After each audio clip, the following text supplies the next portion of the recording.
Hello friend, welcome back to my channel সোনা blog. তো তোমরা সবাই কেমন আছো? আশা করি সবাই ভালোই আছো আর আমিও ভালো আছি। তো আমার নতুন একটা ভিডিওতে তোমাদের সবাইকে স্বাগত। তো দেখো, সকাল থেকে আমি তোমাদের সঙ্গে কাজটা শেয়ার করতে লাগলাম আর তোমরা সম্পূর্ণ ভিডিওটা দেখতে থাকো, অবশ্যই ভালো লাগবে।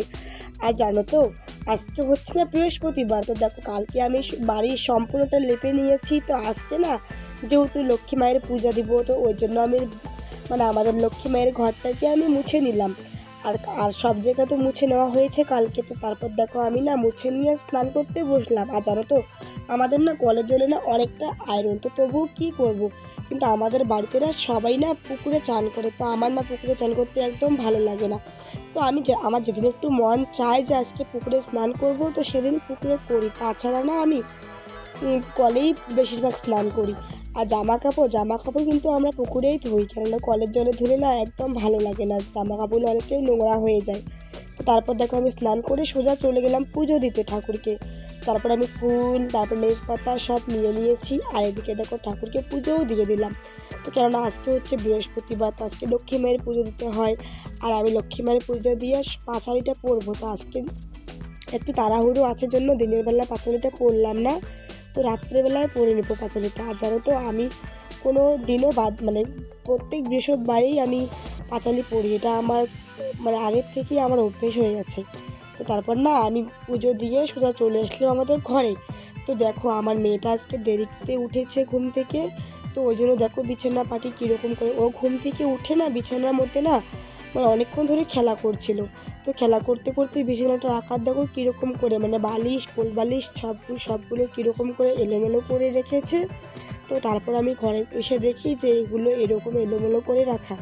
যেহেতু ও অনেকক্ষণ বিছানায় বসে খেলছিল, তো তার জন্য ওকে আর কিছু না বলে আমি বিছানাটাকে ঠিক করে নিচ্ছি। কেননা না, ঘরের যখন বিছানাপাতি ঠিক করবে না একদম ভালো লাগে না, বাইরের কাজ করতে একদমই ইচ্ছে করে না। তো আমি কি করি, আমি সকালবেলা ঘুম থেকে উঠে আমি আগে বিছানাটা ঠিক করে নিই, তারপর আমার মনটাকে হালকা করে নিয়ে তারপর আমি বাইরে যতগুলো কাজ থাকে আমি সব কাজই করি। তো আর জানো তো, এখন না আমাদের এদিকে ধান কাটামারি চলছে।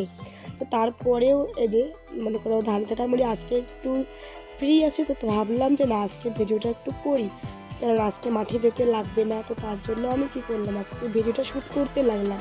আর তাছাড়া জানো তো, যখন মাঠে যাই না তখন না একদম মোবাইল নিয়ে, আর এতটা রোদ পড়ে যে মোবাইল নিয়ে আর ক্যামেরা অন করতে ইচ্ছেই করে না। এতটা যে রোদ পড়ে মাঠের মধ্যে, কি বলবো আর। তো বাড়ি এসে একটু হাঁপিয়ে যাই, তারপর একটু কী করি, তারপর হাওয়া খাই। ওই জন্য আর ক্যামেরা অন করতে ইচ্ছেই করে না। তো আজকে ভাবলাম যে একটু একটা ব্লগ করা যেতেই পারে। তো তারপর বিছানা ঠিক করে আবার চলে আসলাম রান্না করতে, কেননা পুজো দেওয়া কমপ্লিট হয়ে গেছে, বিছানা ঠিক করা কমপ্লিট হয়ে গেল। আর এখন আমি রান্না করব। তো কালকে না ধানটা ভেঙে এনেছিল, চালগুলো এখনও ঝাড়া হয়নি। তো আমি এখন রান্না করার জন্য যতটুকু চাল লাগে তো ততটুকু চাল ঝেড়ে নিচ্ছি, কেননা ওই চালগুলো না পরে আবার ঝেড়ে নেবো, কেননা এখন অনেকটাই বেলা হয়ে গেছে। তো আমি ভাত বসাবো। তার জন্য দেখো, আমি অনেক কিছুটা ধান রয়েছে চালের মধ্যে, ওগুলোকে বেচতেছি। আর জানো তো বন্ধুরা, আমি না আগে চাল ছাড়তে পারতাম না, তো এখন না আমার শাশুড়ি মা আমাকে সব শিখিয়ে নিয়েছে। তো এখন আমি সব কাজই করতে পারি। তো তাই আমি এখন আমার শাশুড়ি মাকে দিয়ে আর কিছু করিয়ে নেই না। তো দেখো, আমি চালটা ঝেড়ে নিলাম, নেওয়ার পরে আসলাম সবজি কাটতে। আর ওইদিকে না আমি ভাতটাও বসিয়ে দিয়েছি, তোমাদের সঙ্গে আর শেয়ার করতে পারলাম না। সবসময় তো ক্যামেরা অন করে ভিডিও করতে হলে না অনেকটা কাজ পিছিয়ে যায়, কেননা জানোই তো, ক্যামেরা অন করতে একটু সময় লাগে। তো তখন ভাবি যে কাজটা আগে করে নেই তারপর।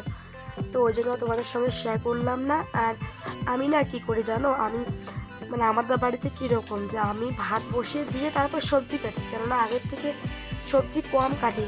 তো অনেক কিছু কাজ থাকে, তো ওগুলো করে ভাত যখন বসাতে যাই তখন না আমি ভাত বসিয়ে দিয়ে তারপর সবজিটাকে কেটে নিই। তো ওটাই আমি করি বেশিরভাগ। তারপর দেখো, ওইদিকে আমি ভাত বসিয়ে দিয়েছি। আর আজকে ভাবছি, কালকে রাত্রে মাছ নিয়ে এসেছিলো, তো ওগুলো দিয়ে আলু দিয়ে মাছ ঝোল করবো, আর ভাবছি পটল ভাজা করবো। তো আজকে এই দুটো সবজি করে নেবো, মাছের ডিম ভাজাও রয়েছিল। তারপর দেখো, আমি রান্নাটা কমপ্লিট করে নিলাম। তোমাদেরকে তো আগেই বললাম যে মাছ দিয়ে আলুটা ঝোল করে নিয়েছি। এদিকে দেখো, আমার ছেলে না একদম পাতলা ঝোল ছাড়া ও খাবেই না, তার জন্য দেখো মাছ ছিল, তো মাছ দিয়ে আলুটাকে ঝোল করে নিয়েছি কত সুন্দর করে। আর এদিকে করেছি তোমার হচ্ছে এসে পটল ভাজা, তো পটল ভাজা না আমার ছেলেটা একদম খাইতে চায় না, তো ও মাছ দিয়ে খাবে আর মাছের ডিম দিয়ে খাবে। আর এদিকে দেখো টিফিন বাটিতে করে মাছের ডিম কয়েকটা কালকে খেয়েছি আর কয়েকটা রয়েছে, আর এদিকে 3টা মাছের পিসও রয়েছে, তো এগুলো আমার ছেলে মেয়ে দুজনেই খাবে। আর জানো তো আমার ছেলেটা না একদম যে কোনো জিনিস মানে সবজিপাতি একটু কম খায়, ও শুধু খায় মাছ, মাছ তো খাবেই না, ও শুধু একটু মাংস খাবে আর হচ্ছে তোমার ডাল, আর ও একটু মানে ডালটাই বেশি খায় ও, তাছাড়া না ও কিচ্ছু খেতে চায় না। তো তারপর দেখো চলে আসলাম বাসন মাজতে, মানে দুপুরে খাওয়া দাওয়া করে নিয়েছি, তো অনেকগুলো বাসনপত্র রেখেছি কলের পাড়ে, তো বাসনপত্র রেখে আমার মেয়েকে চান করিয়ে ঘুমিয়ে নিয়েছি, কেননা ও না দুপুর টাইমে ঘুম যায়, তো বেশিক্ষণ ঘুমোয় না, তাড়াতাড়ি করে ওঠে, তো তার মধ্যেই আমি এগুলো বাড়িতে যেগুলো কাজ আছে তাড়াতাড়ি আমি করে নিচ্ছি।